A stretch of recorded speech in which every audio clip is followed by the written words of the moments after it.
예, 국민의힘이 당 혼란이 수습되기는커녕 더 증폭이 되고 있습니다. 한시적으로 권성동 체제를 다시 유지하고 당 비상 상황에 대한 근거를 마련하기 위해 당원 당규를 교체하겠다. 이 계획이 주말 새 있었는데요. 반대에 당내 반발 목소리가 조금씩 커지고 있습니다.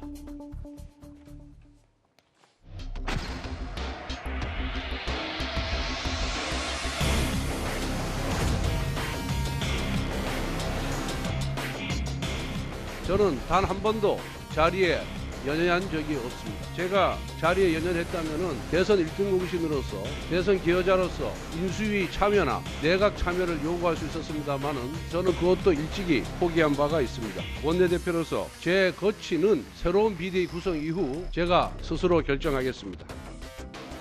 아니 그 당원 수습은 누가 하죠? 수습은 누가 해요? 새로운 비대위를 출범시키기로 했는데 새로운 비대위를 출범시킬 사람이 없죠. 입장문대로 가는 게 맞지 않아요? 그걸 존중해야죠. 밖에 나가서 딴소리 하는 게 당에 도움이 될까요? 권성동 원내대표는 스스로 사퇴함으로써 당의 조속한 정상화의 물꼬를 터주시기 바랍니다. 이제는 국민의힘이 소수의 의사보다는 민심이 더 우선시되고 뼈를 깎는 고통이 있더라도 이를 감내하며 우리 모두 노력해 가야 합니다. 국민의힘을 보면 이제 대혼란이라는 단어를 좀 아껴둬야 될 것 같아요. 이게 언제까지 더 혼란에 빠질지 몰라서. 장제원 의원 오랜만에 목소리를 냈어요. 권성동 체제 원내대표 사퇴하면 당은 도대체 그럼 누가 수습하냐. 그런데 윤상현, 유이동, 최재형 이런 의원들 중심으로 사퇴하고 비대위 철회해야 된다. 주말 좀 지나고 나서 권성동 체제로는 더 안 된다는 목소리가 좀 커지고 있는데 저희가 좀 어떻게 받아들일까요? 일단 이번에 법원의 결정이 보면 사실상 이게 지금 혼돈을 할 수밖에 없는 결정을 내려버렸어요.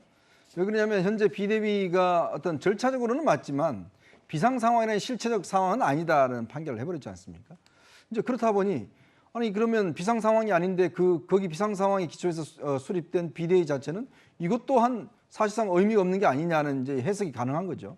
자, 그렇다 보니 그러면 어떻게 될 것인가를 놓고 지금 대혼돈 상황에 빠져버린 겁니다. 즉 최고위원회를 다시 지금 복귀할 수도 없는 상황이고 예. 그렇다고 지금 비상대책위원회를 만들자니 법원의 지금 결정이 또 걸리고 등등 이렇게 오도 가도 못하는 이제 그런 상황이 돼서 지난 이제 토요일 날 5시간 동안 의총을 해서 논의를 한 끝에 내린 결론은 자, 새로운 비대위를 일단 구성을 한다는 것이고요. 이 새로운 비대위를 통해서 이제 어떤 당의 어떤 지도체제를 마련한다는 것이고 또 이준석 전 대표에 대한 이제 추가 징계를 한다는 것이고 권성동 원내대표에 대한 거취는 이 사태를 수습하고 난 다음에 의원총회에서 묻겠다. 이렇게 한시적으로 권성동 체제를 가겠다. 그렇게 이제 결의를 했지 않습니까? 그런데 오늘 뭐 다들 그냥 뭐 한 10여 명이 다들 이야기를 해요. 그럼 그날 뭐하러 하셨는지 모르겠습니다. 의총을. 그 의총을 했으면 의총에서 반대를 하고 그럼 반대 목소리가 많아 있으면 그거 그렇게 결정이 안 났을 텐데.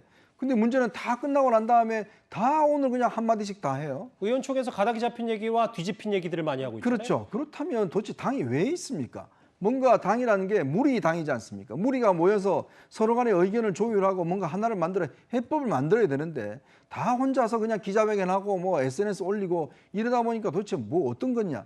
저는 그래서 결국 이 혼돈의 가장 큰 원인은 뭐냐면 일단 이번 사태에 책임 있는 권성동 원내대표가 명시적으로 내가 사퇴하겠다 이런 이야기를 안 하는 것에서 출발하는 게 아닌가 싶어요. 결국은 저는 지금의 어떤 리더십을 보면 권성동 원내대표가 더 이상 끌어갈 수 없는 상황입니다. 어쨌거나 지금의 어떤 임박한 이런 위기 상황을 극복하는 것은 뭐 맞지만 그러나 권성동 원내대표가 자신의 거취 문제에 대해서 분명한 입장을 밝히고 그렇게 해법을 나간다라면 저는 저런 이야기가 나오지 않을 텐데 문제는 애매하게 지금 계속 간다. 그리고 이렇게 이야기를 해버리니 지금 아까 다른 이 의원들이 상당히 지금 반발하고 있는 게 아닌가 저는 그렇게 해석하고 있습니다. 근데 김민주 교수님, 권성동 원내대표 입장을 제가 다 들어본 건 아니라도 그런 것 같아요. 물론 뭐 본인이 명시적으로 언제 사퇴할 테니까 그때까지는 한시적으로 이 혼란을 수습하겠다라고 얘기를 한다면 또 그 이후에 또 혼란은 또 누가 수습하냐. 그러니까 단순히 쉽게 물러서지도 못하는 여러 딜레마가 있는 것 같기도 하거든요. 네, 뭐 그렇게 해석할 수 있는 부분도 분명히 있습니다. 예를 든다라고 하면 사퇴 먼저 하고 난 이후에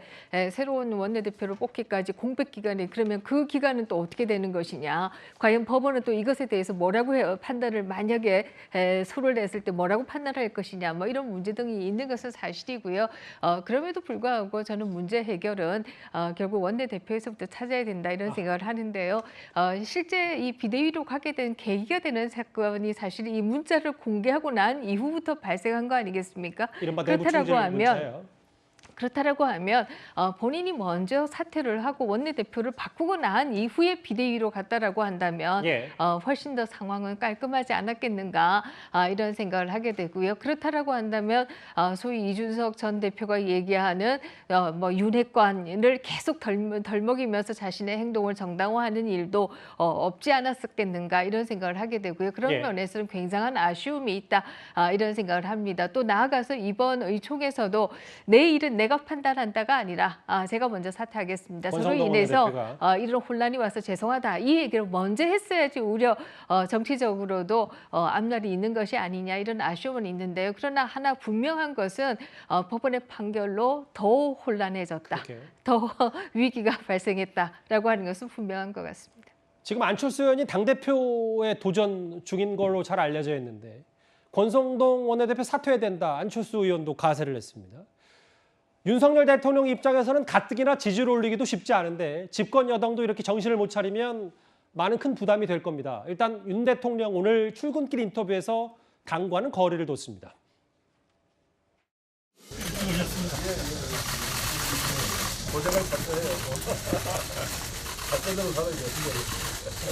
오늘 좀 상위 신용을 갖춰가지고 제대로 한번 해보려고 했는데 또뭐 법원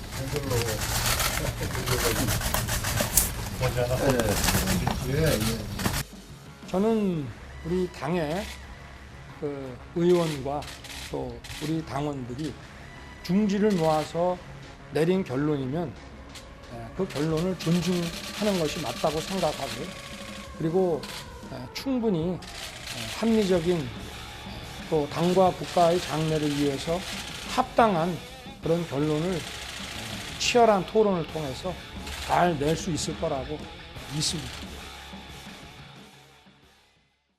앞서 저희가 권성동 원내대표 딜레마, 물러날까 버틸까 이러지도 저러지도 못한다. 그런데 여러 의견을 모으는 결론을 존중하는 게 맞다. 오늘 윤 대통령의 저 당 내홍 발언을 박성민 비서관님 어떻게 평가하세요? 저는 지금 윤석열 대통령의 입장이 지금 영상에서 보여지듯이 예. 약간 제3자적인 입장을 띠고 있다라는 생각이 들었는데 사실 원래 원칙적으로 보면 당무랑 이제 장무에 개입하는 것이 좀 적절하지 않기 때문에 저런 반응이 맞다라고 생각할 수도 있겠지만 예. 사실 지금 이 사태의 원인은 단순히 뭐 이준석 대표의 거친 언사 이런 것을 떠나서 저는 윤핵관과 윤석열 대통령의 책임이 굉장히 크다라고 생각을 합니다. 예. 그렇기 때문에 지금 이 사태가 윤석열 대통령과 과연 상관이 없는가라고 봤을 때 상관이 매우 있고 지금 뭐 여러 당 내부의 혼란에 대해서 겉으로는 저렇게 이야기를 할 수 있을지 모르겠지만 전 당의 혼란을 수습하는 데 있어 특히 윤핵관들을 좀 자중시키는 역할을 윤석열 대통령이 책임지고 해야 된다라는 생각이 예. 들거든요. 사실 윤핵관이라고 하는 것이 어떻게 보면 국민의힘 내부에서 권력의 상징처럼 지금 불려지고 있는 거 아닙니까? 근데 이 권력이 어디서 나오냐 보면은 결국에 윤석열 대통령과 가깝다에서 나오는 거예요. 예. 이거는 윤석열 대통령의 뜻에 따라서 본인들이 움직이고 있다는 것을 내부에서 계속해서 어필을 하고 이것이 대통령의 뜻과 맞닿아 있다라는 주장을 윤핵관들이 계속해서 하기 때문에 지금 당이 계속 혼란으로 가고 있는 겁니다. 윤핵관들이 이 선으로 물러나야 된다라는 주장은 계속해서 있었지만 지금 뭐 사실 장제원 의원의 입장이 나온 것처럼 제가 봤을 때는 이 선으로 물러나긴커녕 오히려 당의 내부의 여론을 주도하고 있는 것으로 보이고요. 예. 이런 상황에서 윤석열 대통령이 표면적으로는 저렇게 뭐 약간 제3자적인 입장을 취할 수 있을지는 모르겠으나 뭐 정무비서관이라든지 정무수석 간의 이제 역할을 통해서 좀 당의 혼란을 수습하는 데 있어 좀 역할을 해야 된다고 생각합니다. 지금 정무수석, 정무 기능이 많이 떨어진다라는 평가도 대통령실 내부에 있으니까 윤 대통령 고민도 참 많을 텐데 이현정 의원님 네. 이런 것 같아요. 물론 뭐 윤 대통령이 당내 영향력이 어느 정도 될지는 모르겠지만 뭐 그렇다고 쉽게 나설 수 있는 문제도 아니면서도 또 이렇게 뒷짐만 진다면 계속해서 대통령실이 큰 부담이 될 거고요. 어떻게 윤 대통령의 해법이 있다고 보십니까? 그러니까 9월 1일 되면 이제 정기국회가 시작이 되는데 이게 사실은 여당이 재기능을 하지 못하면 국회가 또 이 대통령실이 추진하고 있는 여러 가지 정책을 뭐 함부로 할 수 없지 않습니까? 단적인 예가 지금 종부세법 개정안입니다. 종부세법을 개정하지 않으면 지금 이제 이 연말 이번 달 말까지 하지 않으면 일가구 약속했던 공약했던 일가구에 대한 종부세 완화 조치가 시행되지 않습니다. 예. 자, 이런 게 현실적으로 이제 국민들에게 피해가 주는 거거든요. 예. 그런 면에서는 지금 대통령이 뭐 당에서 알아서 잘 할 겁니다라는 식의 이야기는 안 되는 거죠. 또 한편을 보면 윤 대통령이 정치를 이제 처음 하기 때문에 솔직히 이야기해서 측근 없는 정치가 없잖아요. 예. 예를 들어 이재명 대표도 뭐 정성호 의원 다들 측근이 있지 않습니까? 여전히 그분들이 활동을 하고 있잖아요. 마찬가지로 윤석열 대통령도 자신의 어떤 정책 생각을 추진할 수 있는 사람이 필요하지 않습니까? 그런데 이 필요한 사람들이 너무 지금 당의 전면에서 도드라져서 문제를 일으키다 보니 결국은 이제 윤 대통령 입장에서 보면 과연 이 사람들과 이제 관계를 앞으로 어떻게 될 것인가가 제일 중요한 지금 관건일 거예요. 예. 그래서 제가 볼 때는 아마 일부 조금 거리를 두고자 하는 그런 움직임이 솔직히 있는 걸로 알고 있습니다. 그렇다면 이는 단지 거리를 두는 것뿐만 아니라 그렇다면 당의 공식 라인과 대통령과 끈끈한 어떤 밀착 관계를 통해서 당과 대통령실 간의 어떤 이 연결고리를 만들어야 되는 거거든요. 그거 만들지 못하면 사실은 이제 돌파하기 어렵습니다. 알겠습니다. 자, 그런 선택들을 이제는 해야 될 단계가 아닌가 싶습니다. 일부에서도 윤 대통령 이렇게 뒷짐만 질 수는 없다. 나서야 된다는 얘기도 당내에서 있는 것으로 저도 알고 있습니다.